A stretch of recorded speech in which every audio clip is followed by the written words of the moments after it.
nuestro recorrido por Buenos Aires charlamos con un periodista que durante 20 años trabajó con Jorge Bergoglio. Él dice que, a pesar de ser Papa Francisco, continúa siendo aquel sacerdote que recorría los barrios.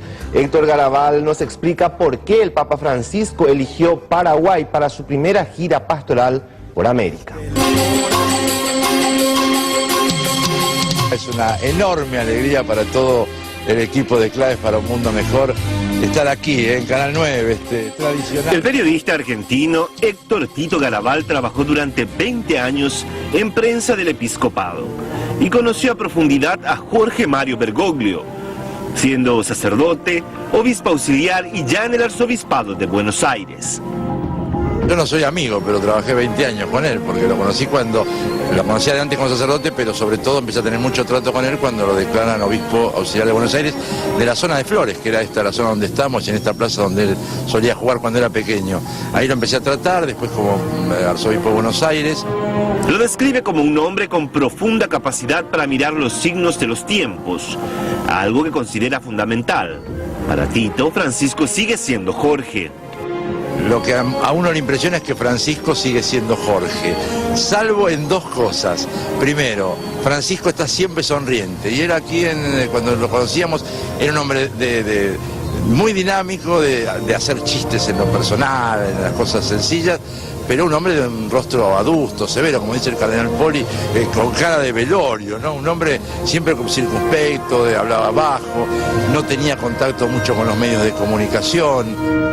De un perfil bastante bajo, Bergoglio siempre aseguraba que no tenía tacto para los medios de comunicación. Sentía que no tenía carisma.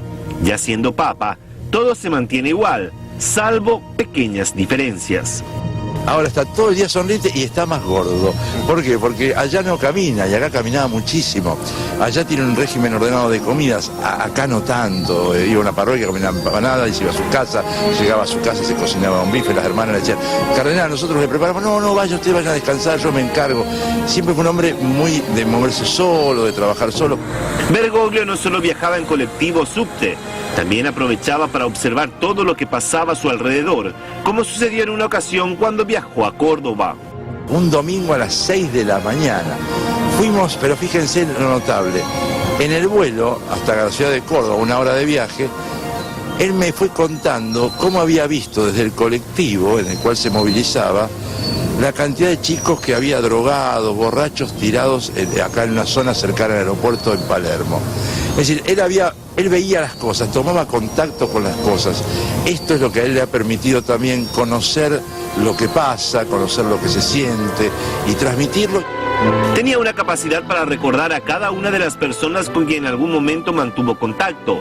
Y siendo papa, sigue sorprendiendo a personas que significaron mucho para él a lo largo de su vida religiosa.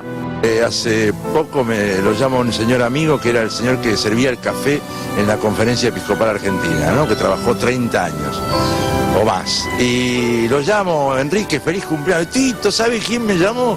¿Quién lo llamó? Me llamó el Papa, porque Bergoglio lo llamaba todos los años para el cumpleaños.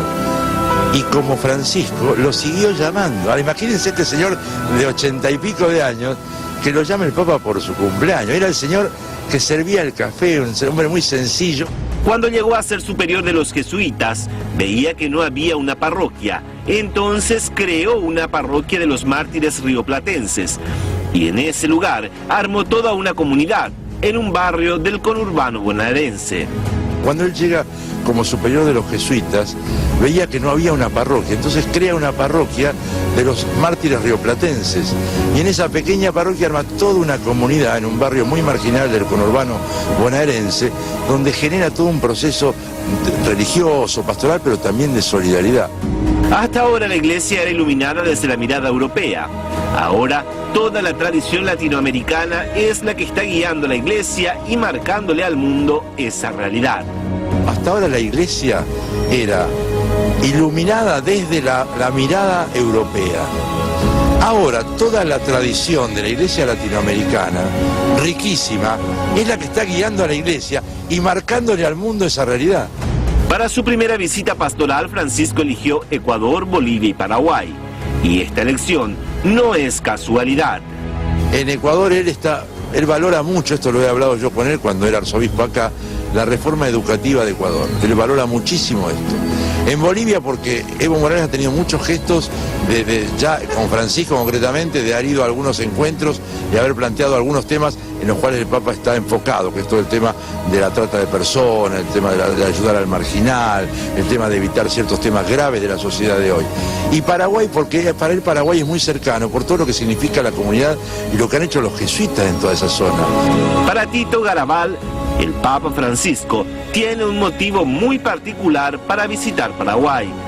Para él Paraguay es muy importante por estos motivos. Primero, él tenía mucho contacto con la comunidad paraguaya aquí en Argentina, sabe de todo ese trabajo que han hecho los jesuitas en esas tierras y por lo tanto había dos hechos muy fuertes para estar allí presentes. Ecuador, Bolivia y Paraguay es el primer viaje pastoral que realizará el Papa Francisco a Latinoamérica, considerando que su visita a Brasil fue en el marco de la Jornada Mundial de la Juventud.